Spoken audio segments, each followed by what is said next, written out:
I found myself yesterday thinking a lot about ASU's big game this weekend against BYU. I've had a lot of people outside of the building talk to me about it.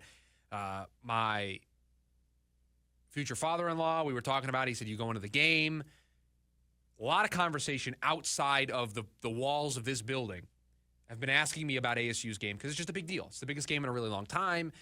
There's so much on the line. I don't think people obviously expected them to do this. It is arguably this week, I think, bigger than the Cardinals game on Sunday. I think it is a bigger deal here in town. Now, the NFL is king. It will reign supreme. But when ASU is good, there's just a buzz that I feel here that you don't necessarily feel on a week-in, week-out basis with the Cardinals. So they embark this Saturday on their biggest game in over a decade, a chance to put themselves in the driver's seat for the Big 12 championship game. They would be just one win away, beating U of A in the Territorial Cup, to be able to punch their ticket to play in the Big 12 title game with a college football playoff spot on the line. As this season has continued to unfold, with each passing week, with each passing win that this team has added to their record, new possibilities have emerged. It has put us in a position where we're talking about a ranked college football playoff team who has an opportunity to make some noise. And there's no reason why they couldn't run the table. No reason. So that begs a question. And I hate to be the negative guy. I hate to be glass half empty. But I will, just for the sake of conversation here today on the show, and then we will forget about it for tomorrow. If the Sun Devils were to lose to BYU on Saturday and end that chance of playing for the Big 12 title, end that outside chance of being in the college football playoff, although if they beat BYU, it wouldn't be an outside chance anymore. They'd be 2 wins away. Would it be a damper on the season? Would it override all of the good, positive things that we have had throughout the year? Would it override the good, positive things we have felt throughout the year?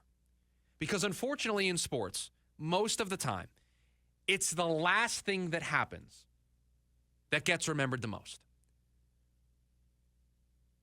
The World Series just ended. We'll use that as the first example. Do you think Yankees fans, now they're a unique breed, but do you think Yankees fans are remembering a 94-win season, winning the AL East, making it to the World Series? Or do they remember losing in 5 games to the Los Angeles Dodgers and losing the way that they did in Game 5? How are they going to remember the 2024 baseball season? It's going to be for Game 5 and the way that they lost to the World Series. It's not going to be everything that was good that led up to that. It was not going to be having Aaron Judge and Juan Soto.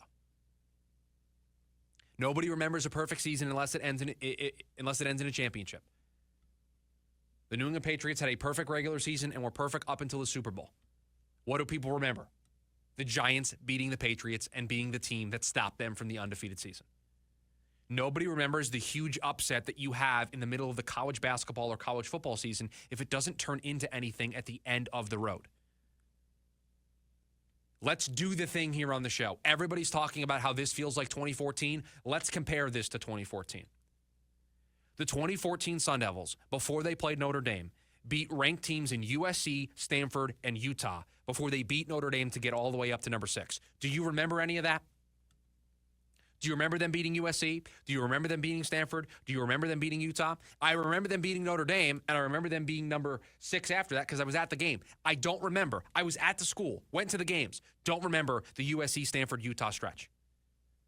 What does everybody remember from that year? The following week, losing to Oregon State on the road. Losing in the Territorial Cup to U of A 2 weeks later. I'm not trying to knock anybody listening to the show. Can you tell me the bowl game that the Sun Devils played in that year? Can you tell me who they played? Can you tell me if they won or lost? Now, I know there are some diehard Sun Devil fans out there that could call in and give me that information. But overall, in a year in which they had the big win over Notre Dame, you don't remember that because it didn't end well. You remember the losses. You remember them losing to Oregon State, losing to U of A in the Territorial Cup. You don't remember that they played Duke in the Sun Bowl that year and won 36-31. Don't worry, I looked it up for everybody. So if ASU were to lose on Saturday, based on what I am saying, you would think that that would be the thing that everybody would remember. They wouldn't remember beating Kansas State. They wouldn't remember the win against Mississippi State. They wouldn't remember the journey that we went on this season with this team to watch them get into the college football playoff conversation. Here's why I think this year is different. And here's why I don't think it would be a damper if they lost this game on Saturday. The Sun Devil team that year in 2014 that beat Notre Dame, that had all those ranked wins, that played in the Sun Bowl against Duke, they entered that year ranked. Their first game of the season, they were the 19th ranked team in the country. There were some level of expectations that that team could make noise in the Pac-12 that year.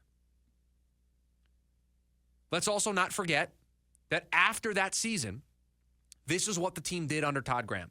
6-7, 5-7, and then 7-6 before Todd Graham and the university agreed to part ways. The 2014 year was the peak. And that peak fizzled out rather quickly because it was the Notre Dame game where they won, and then it was pretty much all downhill from there. It was the loss to Oregon State. It was the loss in the Territorial Cup. Yeah, you won the bowl game, and then you went the next 3 years getting nowhere close to where you were in 2014. So what will make the difference, win or lose on Saturday, what will make us remember this season in a positive light, win or lose on Saturday, is if this is the start of something or if it's just a blip on the radar. If this is a launching point, if there is sustained success for Arizona State and Kenny Dillingham after this, this will make this season, win or lose on Saturday, more memorable. It will make people look back on this year more fondly. If this is just a flash in the pan, if this is the height of what Kenny is able to achieve in his time at ASU, and they lose on Saturday, I think people will remember this year a little differently. They will remember this year as another what if on the long list of what ifs when it comes to this program. So it's almost not about what they do on Saturday. It's almost not about what they do in the Territorial Cup against U of A next week. It's not really, truly, if they got to the Big 12 title game and lost. What will determine how we remember this season is if we look back at this, and this is the start of a chapter in the book that is the history book of Arizona State University football, or if this is the end of a chapter, or it's just a footnote in a chapter titled What If. That is going to determine how we will remember this season, not necessarily win or lose against BYU. Now, I'll tell you, you beat BYU on Saturday, you're going to make it pretty hard to forget this season. You're going to make it pretty easy to remember this run because the sky's going to be the limit after Saturday. You think the hype train's been big this week for this team? You think the noise and nerves have been a lot this week for BYU? Just wait until there's a lead up for the biggest Territorial Cup in a long time, really just for one side of the equation. But it would mean everything to this program. For me, personally, as somebody who was there in 2014, that lived through, watched in person them beating Notre Dame, got excited for that game against Oregon State, was let down by the team, by the school that I went to in that moment, this season is always going to mean something. This team wasn't supposed to do this. This team didn't have these expectations. This team, I sound like a broken record, projected to finish last in the Big 12. And here we sit, November 21st, talking about a team that controls their own fate in playing for the Big 12 championship and playing for a spot in the college football playoff. That's what's going to be remembered about this, is that Kenny Dillingham, in his first year in the Big 12, bucked every expectation that was there for him.